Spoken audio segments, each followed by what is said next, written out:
Buenas noches, bienvenidos al banquillo, gracias por estar con nosotros. Hoy vamos a revisar el papel de la clase política en un momento crítico del país. Tenemos dificultades en muchas áreas, el tema energético, el tema de la generación de energía, nos pone como primera plana el análisis de lo que está pasando y el rol que deben jugar quienes administran el país para salir adelante en un plano de armonía dentro de la nación. Nos acompaña la politóloga María Luisa García. Bienvenida, licenciada. ¿Qué tal está? Buenas noches. Muy buenas noches. Gracias, Rosendo, por permitirme estar en este momento, pues, dirigiéndome a la población nacional sobre temas de interés que están en el ámbito ahorita, en el ambiente, temas de preocupación para las y los hondureños. ¿Por qué está fallando la clase política? Y bueno, que esto no es de ahora. Siempre se ha tenido esa crítica para quienes incursionan en este mundo. Sin embargo, estos últimos hechos que estamos registrando sí genera un señalamiento directo para quienes pertenecen al partido de gobierno y la misma oposición. Me parece que lo que ha faltado en la clase política es compromiso con la población hondureña. En la actualidad podemos decir que quienes están administrando al Estado no le están cumpliendo al pueblo como tal, como lo ofrecieron en campaña política, pero eso se viene arrastrando de tiempos atrás. Hay muchos conflictos dentro de las instituciones del Estado que no los han propiciado quienes están administrándolo ahorita. No, eso viene de años. Me parece a mí, y es que se han olvidado, esta clase política se ha olvidado que el fin de la política es procurar el bienestar común. Y dentro de eso, cuando hablamos de un bienestar común, estamos refiriéndonos a ver a esa política como un servicio a la población y no para servirse de la población. Tiene que ser esa política como un medio para procurar un desarrollo hasta humano, no solo económico, sino humano también en la población hondureña. Y me parece que esa ha sido una de las falencias, una de las debilidades de quienes nos administran a este Estado, el también conocer más allá de lo que les toca cumplir en las instituciones del Estado. ¿Por qué nos hemos alejado de la concertación? Porque más allá del planteamiento que pueda tener un partido de gobierno que históricamente fue el bipartidismo en la administración pública, pero ahora entró un tercer actor y de pronto estos acomodos todavía se están dando. Hay quienes piensan, no sé si usted comparte estos criterios, que aún no hay una claridad de lo que significa la administración pública. La verdad que es necesario para quienes ostentan cargos públicos que haya quizá una educación en lo que es el servicio público. Sé que la mayoría de quienes tienen la administración de las instituciones, del sistema de instituciones del Estado, son personas que aún son egresadas de universidades, pero pasa también el conocer cómo se administra un Estado, cómo se gestiona todo el rol del Estado, pasa por, como le decía al principio, por un compromiso, por una moralidad también, porque sabemos que en la actualidad y anteriormente tenemos instituciones en donde hay células, dentro de ellas células hasta de corrupción, y eso impide también el desarrollo de las instituciones. Eso impide que el Estado sea garante de ese bienestar de la población, ese bien tener, ese bien sentir también de la población. ¿Estamos improvisando, María Luisa? No creo que estemos improvisando, porque ya hay un plan de nación y ese plan de nación es la guía para que quienes ostentan ese poder político, ese poder económico también, porque vemos cómo el poder económico en Honduras no trabajan de manera independiente, y es bueno que no lo hagan de manera independiente. Ojo, pero que tengan autonomía los poderes, ¿sí? Que desde su ámbito de actuar se interrelacionen entre sí. Y hay tres grandes poderes en Honduras que los vemos reflejados en todo el actuar de la institucionalidad y en los tres grandes poderes también que tenemos en Honduras, y es el poder ideológico, el poder económico y el poder político. Y en Honduras esos tres poderes se han enraizado en las instituciones y no permiten que éstas cumplan ese rol, cumplan el fin para el cual fueron creadas, esa razón de ser de las instituciones del Estado.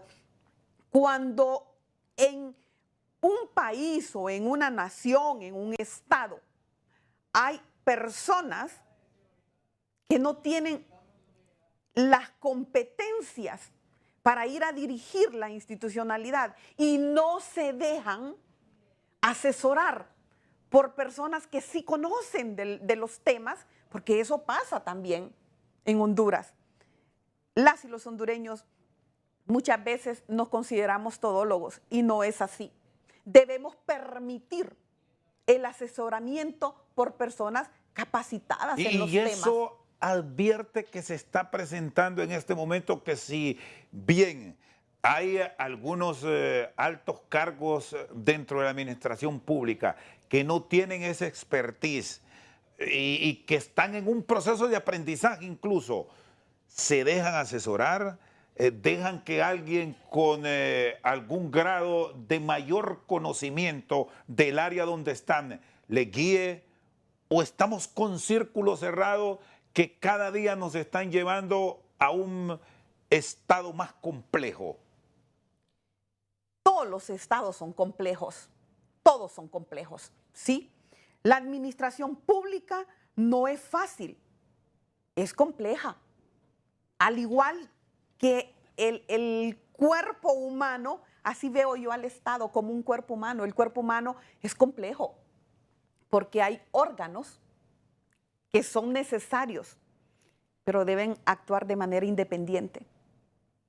Me parece que el problema ha sido y es en este momento más de que no estamos teniendo tampoco una democracia participativa dentro de sociedad civil, dentro de la población hondureña, dentro de la academia. Encontramos personas que perfectamente pueden ir a administrar el sistema de instituciones del Estado, pero ¿cuál ha sido? En este momento lo veo así. El problema ha sido que el Ejecutivo se ha encargado más de, y voy a hablar en término coloquial, de enchambar a quienes en un momento fue esa plataforma que le sirvió para llegar a tener ese poder político. Y me parece bien, pero claro está, como decimos también en el pueblo, zapatero a su zapato. Y una recomendación que siempre he dado es que se involucre a la población hondureña a participar en la toma de decisiones. Ya la Constitución de la República nos dice que como vivimos en un Estado democrático, por ende un gobierno democrático, debemos hacer uso de esas dos figuras participativas que nos da la máxima legalidad, que es la Constitución. Y estoy hablando del plebiscito y referéndum. ¿Por qué no hacer uso del plebiscito y consultarle al pueblo? ¿Les parece bien? Y eso es verdadera democracia. Cuando se le consulta al pueblo, ¿les parece bien que tomemos A o B decisión y que sea el pueblo? Pero siente también que de esta participación directa, hoy por la circunstancia y el escenario actual, nos estamos alejando, María Luisa, porque ya es una decisión que el pueblo quizás no tenga el mismo pensamiento hoy de ayer. Claro, las sociedades son cambiantes y tenemos que ir al ritmo de cómo se mueve el mundo. Eso es sin duda, sí. Hay que ir a esa velocidad que nos va llevando la globalización. Por eso es necesario el involucramiento de la población. ¿Y al pueblo siente que sí se le permite o ahora le están poniendo barreras, le están generando limitantes para tener esa participación que como tal, usted lo plantea, debe ser activa? Hasta el momento no le he visto la participación del pueblo, no la he visto. Me gustaría verla. No la encuentro. Dígame, ¿en qué? ¿En el actuar del Ejecutivo, del Legislativo? No ha habido un involucramiento. En la medida... ¿O estamos más en una teoría de imposición? Me parece que sí. Sin duda alguna, lo digo. Lo digo. Y lo he dicho desde la academia, lo he dicho también en medios de comunicación. Me parece que estamos viviendo un poco más de lo que vivimos con el gobierno anterior y me refiero a ello en la imposición de las tomas de decisiones. Es necesario romper esos círculos viciosos, porque aunque nos digan que es un socialismo democrático, pero en el actuar, ¿qué está pasando?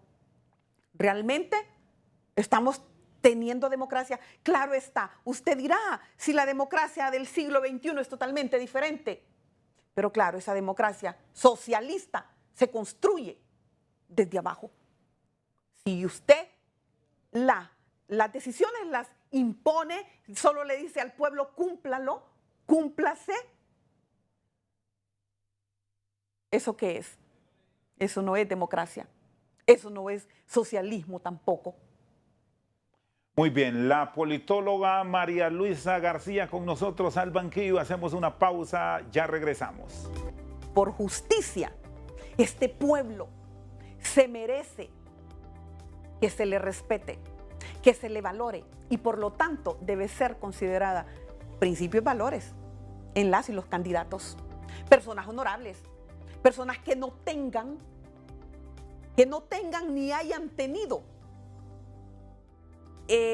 cuentas con la ley. Seguimos al banquillo. Está con nosotros esta noche la catedrática universitaria y politóloga María Luisa García. Me planteaba el tema de el profesionalismo y de pronto las experiencias que se tienen en los últimos cambios no son las mejores. Estamos hablando en la administración pública. Usted me decía el refrán popular de zapatero a tu zapato, pero ¿por qué el Estado en algún momento abandonó los planes a través de la planificación que existía incluso como secretaría para seleccionar lo mejor con la participación del servicio civil y otras dependencias del Estado que el tiempo se encargó de apartarlas y darles espacio a los políticos? ¿Es momento para retomarlas? Por supuesto que es momento.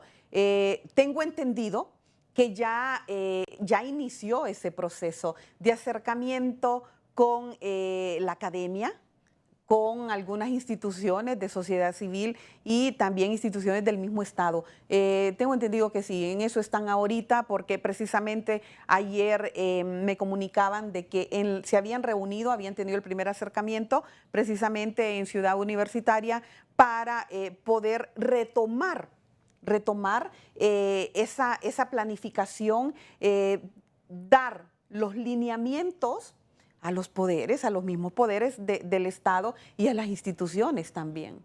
Porque esa desconexión llevó al atraso al país. Pues digamos que sí, en parte la desconexión, pero no podemos obviar un tema muy importante que provocó un rezago y en todos los ámbitos económicos, políticos, culturales también. Y cuando hablo de cultura me refiero a salud, educación, vivienda, seguridad social, seguridad ciudadana. Cuando hablo de la cultura. Sí, no olvidemos el gran tema que ha sido y es la corrupción. ¿Cómo lo debe atacar el gobierno actual? Se han hecho planteamientos para la llegada de la CICIG a nuestro país. siente que estamos en la ruta para su llegada o es una de esas tantas promesas que los políticos hacen porque cuando se ve en busca del voto con esperanza se atrae al elector? Pero una cosa es la propuesta y otra es la realidad de la administración. Soy una persona que me gusta tener fe y esperanza. Y yo confío que realmente se va a cumplir la llegada de la Sisi. Independientemente quien haya cometido o esté cometiendo actos ilícitos en contra del pueblo hondureño, pues tiene que ser penalizado, que se le investigue y se le penalice, pero que ya haya un alto a la inmunidad y a la impunidad también en Honduras. Las y los hondureños, por eso es que dimos un voto de confianza, porque tenemos ese deseo de que haya un cambio en la estructura del Estado, en la máxima estructura del Estado, y me refiero al gobierno como tal, a la administración del Estado como tal. Quiero creer que no fue una promesa de campaña.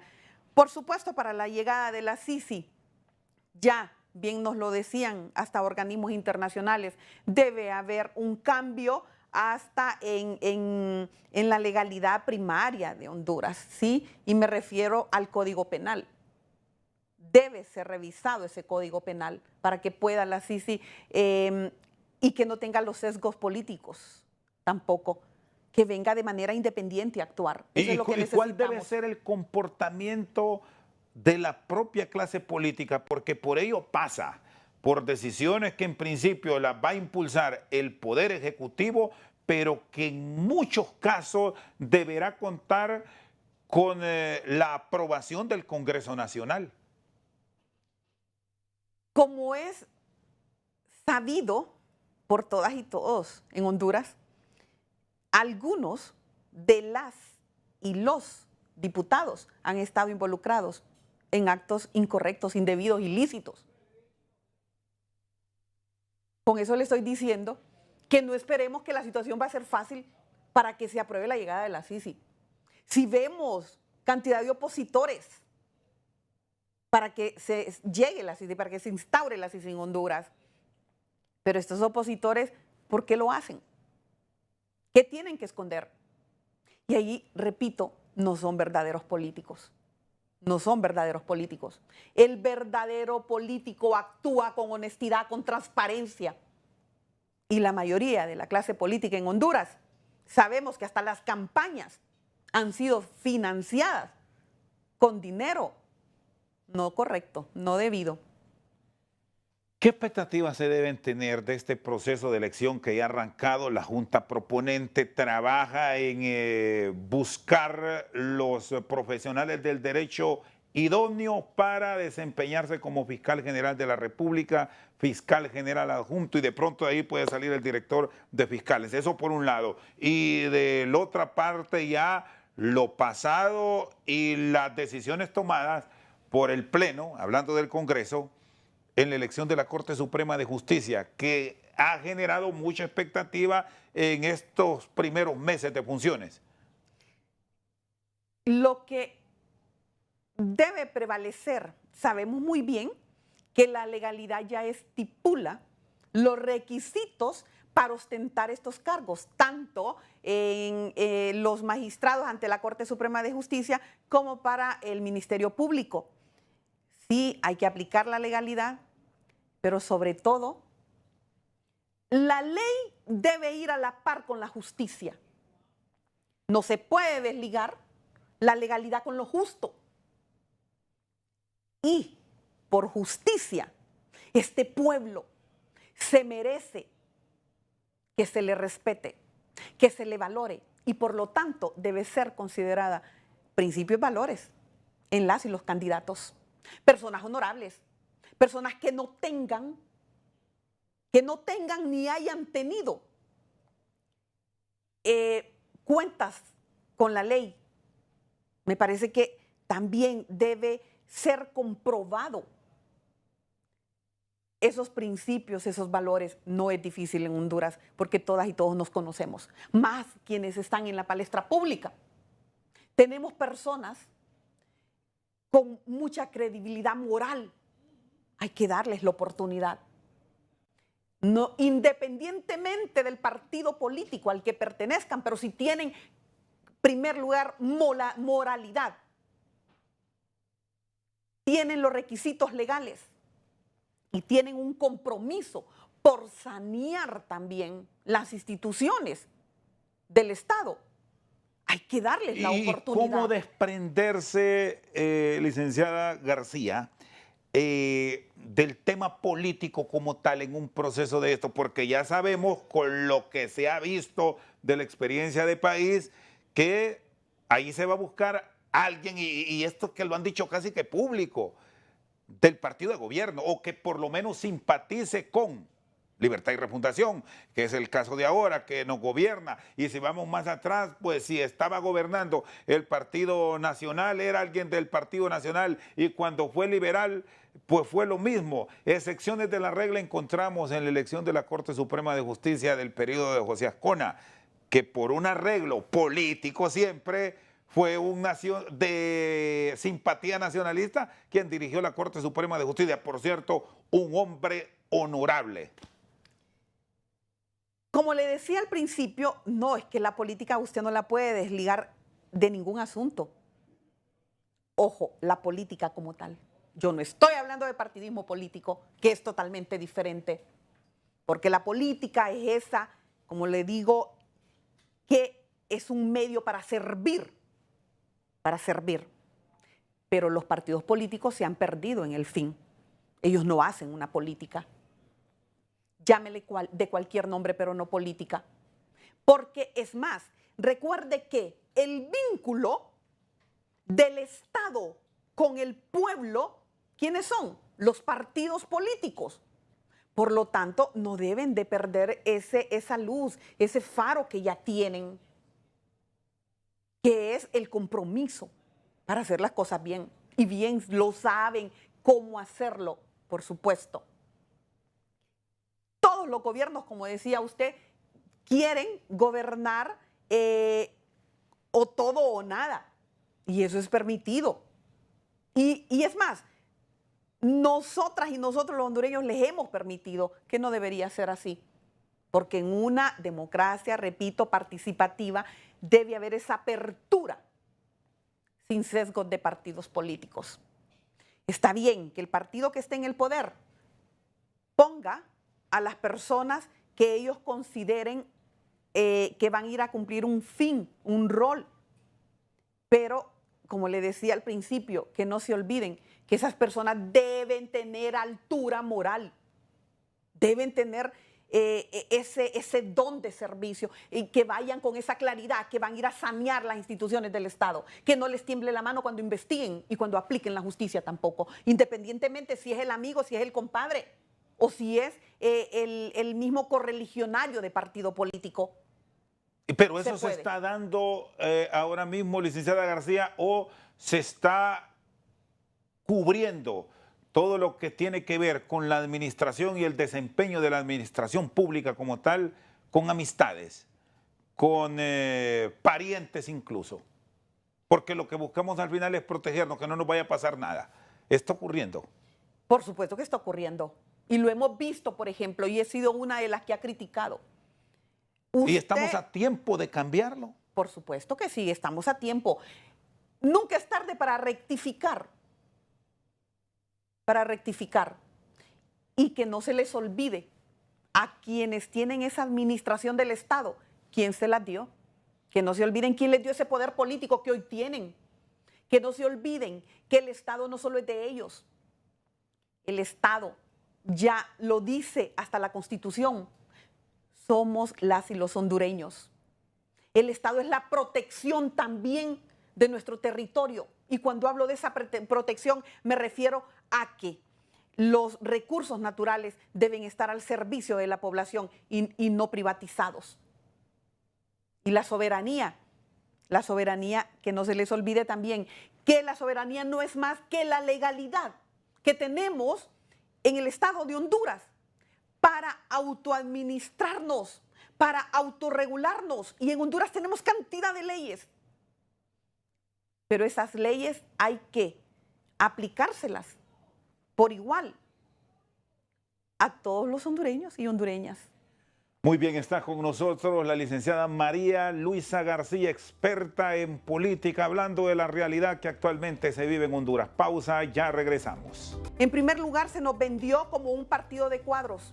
Los partidos de cuadros son los que atraen de la población a personas honorables y honorables en todos los ámbitos, no solo los financieros, sino que honorables también, y yo lo digo, una persona intachable, una persona que no tiene cola que le pisen, una persona que no ha tenido, no ha cometido irregularidades, actos ilícitos, incorrectos, ilegales. Seguimos al banquillo, está con nosotros la politóloga María Luisa García. ¿Qué piensa o cómo analiza el papel de la oposición?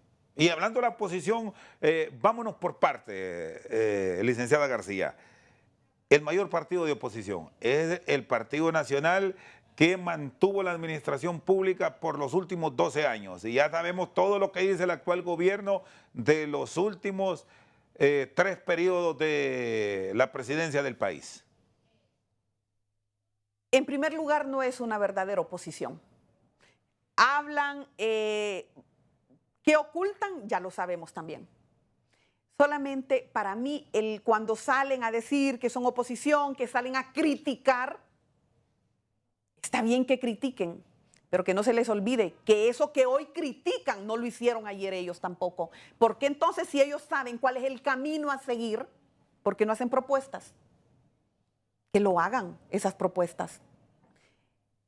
Gobernar, y ellos están gobernando desde la mayoría de la oposición, o que dicen ser oposición, que dicen ser, están gobernando el país desde el poder legislativo.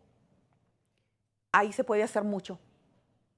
Hay que cambiar las leyes que no han funcionado, que solo han protegido a un grupo reducido de la sociedad hondureña. Y cuando plantean que las propuestas no se ponen en marcha porque el partido de gobierno lo bloquea. En primer lugar, si ellos tienen experiencia de cómo hacerlo, de cómo gobernar, se les olvida que hay algo muy importante en todas las situaciones y máxime en las instituciones, es el diálogo, el consenso. Pero claro está, tienen que hacer a un lado el yo, y aprender una expresión que en mi vida profesional y personal ha calado mucho, y es: yo soy si tú eres.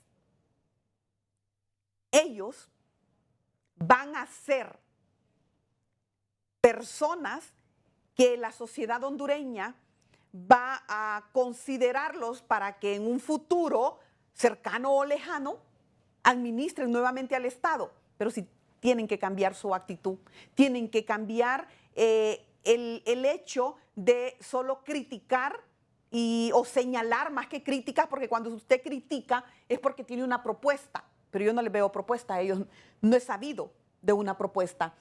Entonces ellos más han señalado lo que, repito, no hicieron y quieren que hoy se haga, y que se haga desde ámbitos en donde a ellos no se les vaya a perjudicar, al contrario, se les siga, se les continúe favoreciendo como se hizo en los gobiernos anteriores. Y del Partido Liberal, una institución política que se le ha señalado por haberse convertido en los últimos años en una especie de bisagra. Un partido con acomodos para el que ostenta el poder. ¿Cómo lo visualiza?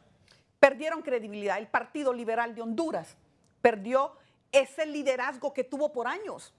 Esa credibilidad la perdió. Y lo voy a decir así, como hablamos las y los hondureños.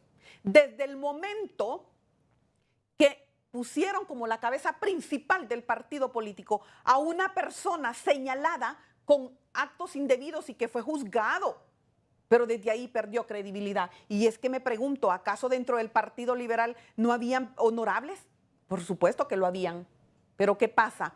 Volvemos a lo mismo. Ese juego que se ha dado de los poderes económicos y políticos, hasta ideológicos en Honduras, que no quieren soltar el poder del Estado para seguir protegiéndose ellos. Y eso lo podemos evidenciar en el Partido Liberal, al igual que los demás Aun y partidos. cuando digan ellos que lo votó el pueblo.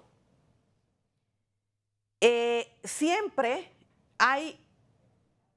El hondureño y la hondureña somos dados a que, y decimos, lo último que se pierde es la esperanza. Yo quiero decirles que la esperanza no se pierde nunca, así que no es la última que se pierde. Y por eso es que confío, y si es que los votos que obtuvieron, pues es por personas que todavía creían y por personas que de una u otra manera, no nos perdamos en Honduras, todos andamos buscando cómo beneficiarse lastimosamente, cómo beneficiarse personalmente y no beneficiar a toda la población. Y el papel del Partido Salvador de Honduras, ¿cómo lo revisa? Y aquí, antes de que me responda, me voy a quedar con el respeto que pueden tener las otras instituciones políticas que tienen su representación como tal, pero son al final 4 los partidos políticos que en base al último volumen electoral pueden entrar en la tercia política del país. ¿Fue bueno o malo lo de Salvador? Y hoy, ¿cómo lo revisa usted tras los acontecimientos? ¿Cómo debe actuar un partido político que siempre, bajo el liderazgo de Salvador, genera expectativas, pero se queda en eso? Nunca llega a la meta final. En primer lugar, es porque anteponen hasta la personalidad de quien está liderando esos partidos políticos. Me parece que nunca tuvieron ni han tenido la claridad de lo que quieren. En primer lugar, se nos vendió como un partido de cuadros. Los partidos de cuadros son los que atraen de la población a personas honorables y honorables en todos los ámbitos, no solo los financieros, sino que honorables también, y yo lo digo, una persona intachable, una persona que no tiene cola que le pisen, una persona que no ha tenido, no ha cometido irregularidades, actos ilícitos, incorrectos, ilegales, no. Esos son los partidos de cuadros, son seleccionados, personas seleccionadas dentro de esa sociedad, los que tienen ese compromiso por querer ver un cambio en una nación, en un estado, y así nos lo vendieron. Pero cuando vimos que de personas que llegaron a tener el poder político y asumieron los cargos en el poder legislativo de este partido de Salvador, que fue en aquel momento el partido que lideró Salvador Narrala y Marlene Alvarenga, pues vimos que desde ahí ya el partido se fue resquebrajando cuando se vieron involucrados algunos de sus diputados que estaban representándoles en el Congreso Nacional, y donde se evidenció que cometieron actos de corrupción al aceptar cheques, ¿verdad?, para que votaran para la selección de los magistrados ante la Corte Suprema de Justicia en aquel momento. Y ahora vemos cómo se han plegado también, cómo se plegaron al Partido Nacional en el gobierno anterior en la toma de decisiones. Y claro está, es bueno que haya consenso en los partidos políticos, pero cuando ya hay intereses de por medio y se dice que hasta hay dinero de por medio, eso no es correcto. Me parece que el partido de Narrala, como decimos comúnmente, tiene que, si se le dio poder político, tiene que consensuar. No es bueno también que, estando en la administración del Estado, ellos también representen a un grupo de poder económico, y lo evidencian en el actuar. Entonces, me parece que ellos tienen que sentarse a consensuar, pero por supuesto debe haber apertura también del partido que esté en el poder en este momento, y me refiero al Partido Libre. Tiene que haber apertura de ambos, sentarse a dialogar y cogobernar, no gobernar por separado, pero deben anteponer esa personalidad. Y Libre como tal tiene la credibilidad para sentarse con alguno de estos partidos políticos para plantear un verdadero esquema de un cogobierno, o ya siente que se han perdido todas las garantías que pueden ofrecer los políticos de turno para sentarse a negociar, porque ya hubo un intento y, por cierto, fallido? ¿Qué piensa de Libre? Me parece que sí, y en los partidos políticos encontramos personas que andan buscando solo sus intereses personales y no colectivos, no de la comunidad. Sí hay personas todavía en Libre, hay personas que no han perdido esa credibilidad, personas que tienen la altura moral todavía y que solo es de que se les dé, se les llame y se les dé la oportunidad de poder negociar, de poder cogobernar aún con el Partido Nacional. Sí, sí, recuerden que estos 4 partidos políticos son los que obtuvieron, si vemos al Partido Liberal, por ejemplo, tienen muchas alcaldías a nivel nacional. Entonces, ¿por qué no cogobernar con todos? Y en la apertura está la democracia participativa. Así se construye la comunidad política también, sabiendo que tienen un solo fin, un solo propósito, y es sacar a esta población del rezago económico, cultural, social. Ya no queremos ver más compatriotas migrando, buscando una mejor vida.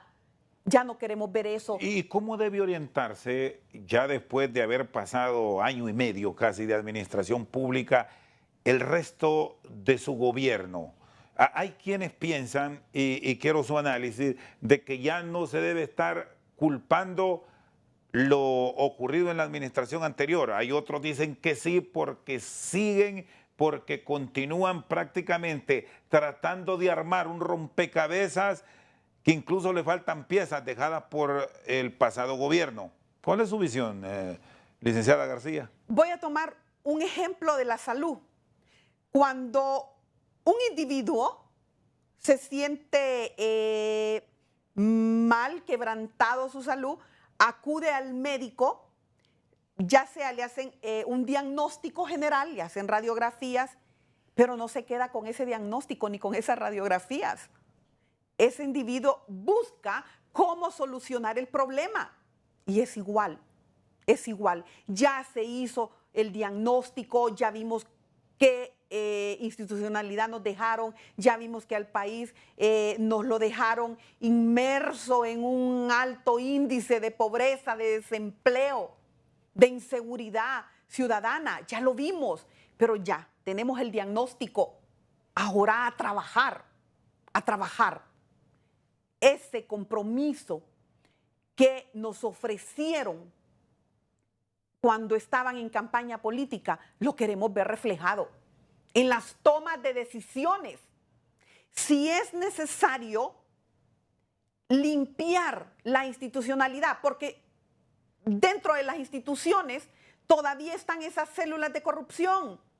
Por lo tanto, no se va a poder gobernar con esas personas que no tienen ese interés de hacer un gobierno transparente, de procurar ese desarrollo humano en el país. Por ende, si es necesario cambiar a esas personas que han estado haciéndole daño al Estado a través de la institucionalidad, pues si hay que hacerlo, pero hay que tomar decisiones. Hay que tomar decisiones. Ya se lloró, ya se dijo de cómo se encontró o lo que se encontró, pero de aquí en adelante a trabajar.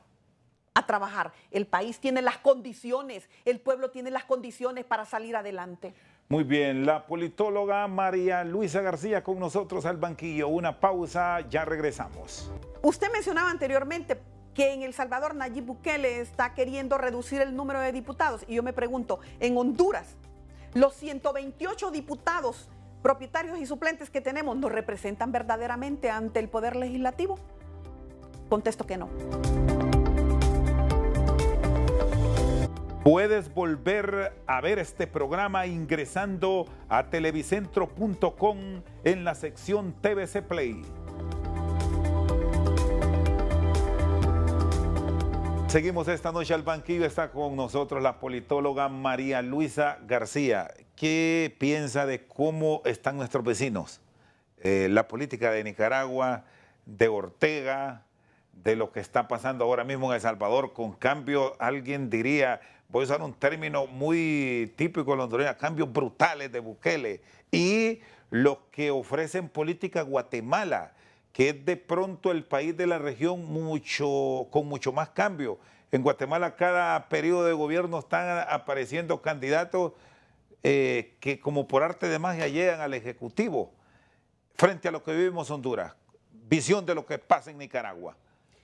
Pues En Nicaragua, de igual manera, cuando Daniel Ortega asume el poder, ya hace muchos años, también la población tenía la certeza, la esperanza de que iba a ser un gobierno socialdemócrata porque era de izquierda. Y es que en Latinoamérica la izquierda se ha tomado de una manera errónea, porque cuando hablamos de derecha y de izquierda, me parece que en Latinoamérica no lo vemos tan claro si se da un centro derecha y centro izquierda. ¿Por qué digo esto? Porque en el actuar, los gobiernos algunas veces en tomas de decisiones actúan como si fueran de derecha y otras veces como si fueran de izquierda. ¿Cuál es la diferencia entre derecha e izquierda? Se ha considerado que por lo menos en América Latina, cuando son partidos de derecha quienes gobiernan, siempre, generalmente ha sido así, que sus decisiones están enmarcadas, enfocadas a un grupo muy reducido de la población, a las élites económicas y políticas de esa población. Sin embargo, la izquierda está más orientada a no a caer en populismo, que hemos caído también en populismo o han caído en populismos en gobiernos como el de Ortega en Nicaragua. En este momento Nayib Bukele me parece que es más populismo lo que está haciendo, y en Guatemala también podemos ver. En Costa Rica antes podíamos ver una socialdemocracia un poco más avanzada, construyendo a la sociedad más en educación, pero en la actualidad también lastimosamente se ha plegado a los otros gobiernos. Daniel Ortega cayó, y lo digo así con propiedad, porque cuando hablamos de una dictadura es cuando quien tiene ese poder político actúa como que si fuese el dueño, como que si fuese su propiedad privada, el Estado, y se adueña de todas las instituciones del Estado, las maneja a su antojo, y eso es dictadura. Y entonces podemos ver una similitud en el gobierno de Nayib Bukele. En El Salvador ha hecho algunas cuestiones para desarrollar en lo económico a El Salvador. Me consta, hice la comparación, el estudio en 10 años, ¿verdad? En 10 años, y en el 2012 al 2022 hice un estudio para poder ver cómo se había desarrollado económicamente El Salvador, y ahora lo vemos, pues sí, ha habido increíblemente, la economía ha mejorado, pero él está queriendo actuar de igual manera que los gobiernos dictatoriales, adueñándose de toda la institucionalidad, haciendo a un lado a la oposición o a quien le contradice en sus decisiones, y eso no es democracia, eso perjudica a los estados. Aun y cuando tengamos ejemplos que hay quien desea réplica a nivel de país. Recién lo último es una reducción del número de diputados en la Asamblea Nacional de El Salvador, reducción de municipios, temas como la seguridad ciudadana con un ataque frontal que se añora en muchas otras naciones. Los buenos ejemplos hay que tomarlos, y como le digo, pues no podemos decir que todo el actuar de Nayib Bukele es malo, no, al contrario, porque precisamente un sector de la población salvadoreña dice que las decisiones y las medidas que ha implementado en seguridad ciudadana Nayib Bukele, pues le ha respondido. Claro está. En Honduras sí hay que tomar decisiones respecto al crimen organizado, a las maras y pandillas, hay que tomar decisiones, pero para comenzar esos jóvenes no hay que tratarlos como que no fueran seres humanos. Sí son seres humanos, que no se nos olvide eso nunca, y el actuar debe estar siempre para desarrollar al humano. ¿Por qué no entonces crear políticas públicas que se involucren a estos jóvenes en la capacitación, en la educación, y antes de que caigan en el crimen organizado y en maras y pandillas? ¿Por qué entonces no procurar que haya una educación incluyente, inclusiva en Honduras, para evitar que futuros gobiernos tomen decisiones drásticas como lo está haciendo Nayib, o como pretenden que en Honduras se haga de esa manera? Hay otras vías para poder atacar a estos flagelos que sí perjudican a la sociedad, pero que lastimosamente son también efecto de la sociedad misma como tal. ¿Y cómo debe ser el comportamiento de la sociedad como tal al momento de acudir a las urnas, de decidir con voto directo sobre sus autoridades para que estas malas prácticas de algunos gobiernos de la región y del mundo no se repliquen en Honduras? Fíjese Y que define el pueblo, desde luego. Por supuesto. Usted mencionaba anteriormente que en El Salvador Nayib Bukele está queriendo reducir el número de diputados. Y yo me pregunto, en Honduras, los 128 diputados propietarios y suplentes que tenemos, ¿nos representan verdaderamente ante el Poder Legislativo? Contesto que no. Para mí que no nos representan. Soy partidaria de los distritos electorales, porque los distritos electorales sí le permiten al ciudadano poder decir a quién le va a dar ese voto de confianza para que le representen el Poder Legislativo, y desde ahí entonces que esas leyes que van a emitir, que van a aprobar, sean para provocar, y repito, un desarrollo humano completo, integral. A estas alturas, las y los hondureños nos hemos dado cuenta que ese tradicionalismo de que mi familia era de determinado partido político y por eso yo debo ser y debo votar por ese partido político independientemente del líder que vaya representándolo en las urnas. No debe ser así. Ya creo que las y los hondureños nos hemos ido educando y sabiendo que no es por partidos políticos que debemos votar por personas. Y esas características debemos pedírselas o verlas en esos individuos que van a la palestra pública. Y licenciada García, la clase política hondureña tiene esa apertura y yo diría, querrán impulsar estas reformas, porque sí son necesarias reformas electorales sobre algunos elementos puntuales que no se tocan desde 1980 en la constituyente que presidió Suazo Córdoba. Es por ello que es necesario el involucramiento, la participación del pueblo como tal en las decisiones que se vayan a tomar, que no se les olvide a los mal llamados, les digo yo, padres y madres de la patria que están ahí, porque el pueblo hondureño así lo decidió y por eso se merece este pueblo que le respondan como tal.